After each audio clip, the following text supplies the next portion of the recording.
You ask Tiger to calculate. This deals with linear inequalities with one unknown. The final result is x equal or smaller than 13/7 equal or smaller than 16/7. Let's solve it step by step. Swap sides.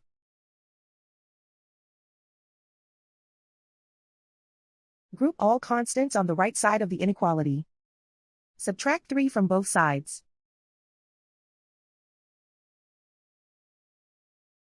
Simplify the arithmetic.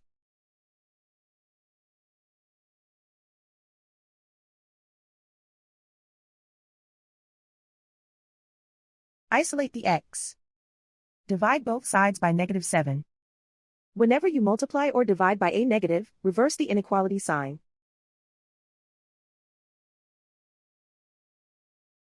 Cancel out the negatives.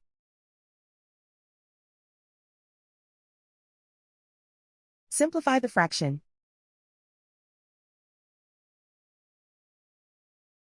Cancel out the negatives.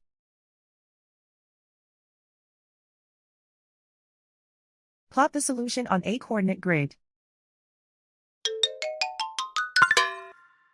And so the final result is x equal or smaller than 13/7 equal or smaller than 16/7.